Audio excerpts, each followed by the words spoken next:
Hey guys, hope you're doing well. Since many of you have been requesting this, today I'm going to tell you how you can apply for a visitor visa for Canada. So if you're looking to go to Canada either for leisure as a tourist or for a soft landing to check if you can get any job offers in your field, or if you're already in Canada and you want to know how to bring your parents or your spouse or partner or children to Canada on a visitor visa, I'm going to tell you how you can do that through the new portal launched during COVID-19. Using this new portal, you can actually get a visitor visa approved in as less as 5 days, which is great. Now, getting a visitor visa for Canada can be an important first step for you if you want to build your connections or get a job offer and then apply for a work permit or a residence permit using your job offer.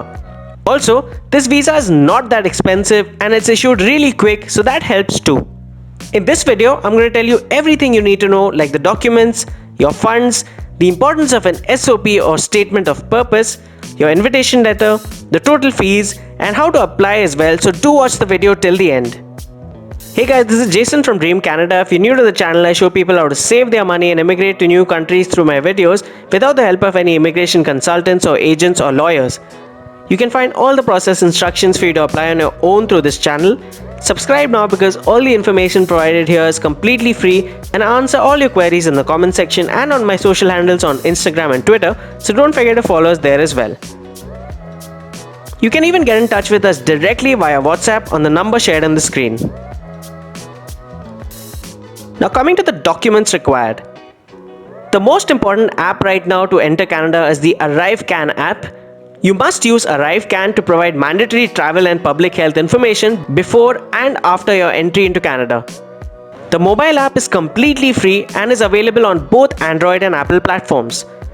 Through the app, you need to submit details like your contact info, your travel details, and your vaccination details, after which you'll get an ArriveCAN receipt in your app and your email address. You need to show this receipt to your airline carrier or a Canadian Border Services officer when you enter Canada. Coming to the funds required to show that you have enough money to support yourself while you're in Canada, the amount of money you'll need depends on how long you will stay and if you stay in a hotel or with friends or relatives. Now the funds can be in your name or your spouse or partner's name or jointly held for all types of visitor visas. You're going to have to show your bank statements for at least the last 6 months and details on all your investments in your home country. This is for two reasons. Bank statements are checked to make sure that you have enough money to support yourself while you're in Canada, and your investments are checked to make sure that you still have ties to your home country and to make sure that you'll definitely return back because of these investments. This is mainly to ensure that you don't overstay your welcome. The documents that you can show to prove your funds are bank statements, salary slips, business registrations and financial statements, your tax returns, property papers, agreements, property tax or maintenance bills, etc. Next, you'll need your COVID vaccination certificate to prove that you've taken both doses.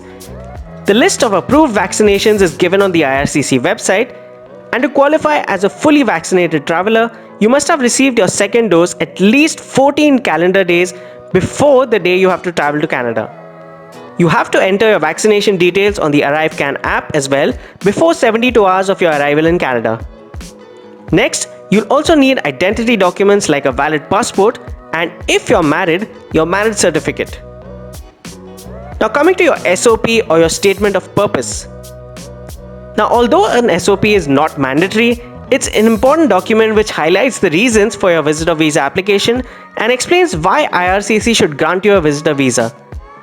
Having this document increases your chances of visa approval by a huge margin, so you should really pay attention here. It basically simplifies everything for any visa officer overlooking your application, and you can justify why you want to visit Canada through it. Your SOP can supplement any other documents you provide, and it doesn't take too long to create as there's no actual proper format to it. You can write your SOP in your own words to better explain your visa application and your profile details. Some of the things to mention in your SOP would be, firstly, the reason for your visa application, whether it's family reunification, just to explore Canada, for building business connections, or any other reason that applies to you. Also, your travel dates and how long you intend to stay in Canada, and of course, a strong reason for you to return back to your home country so that the visa officer can be sure that you won't try to stay beyond your permanent dates.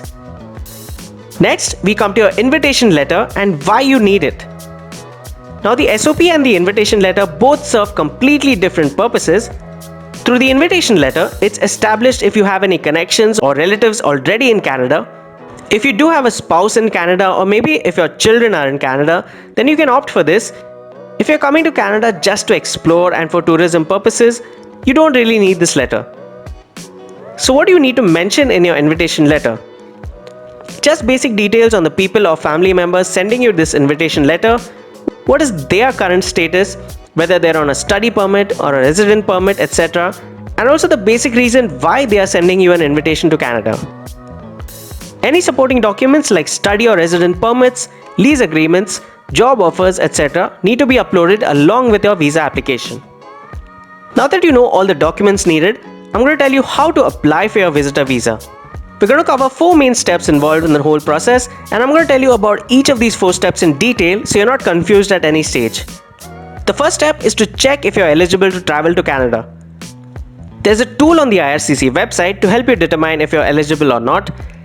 You'll have to answer a few questions including where you're applying from, your COVID-19 vaccination names, and when you took your vaccines.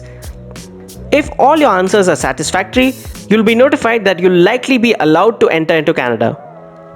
If you're eligible to enter, the second step is to collect all your necessary documents that show that you meet the necessary criteria for a visitor visa. We've already covered the documents which will be required in the previous section. I'll add a link to the documents page in the description anyway. To get the exact list of documents that you'll require, you'll have to select the reason why you'll be visiting Canada on the IRCC website, wherein you'll have 4 options: to visit Canada as a tourist, for business, for visiting your family, or for compassionate reasons. The next selection would be if you qualify as a fully vaccinated traveler, which you have to definitely select yes. When you make your selections, you'll see a whole list of documents that will and won't be required to be submitted along with your application.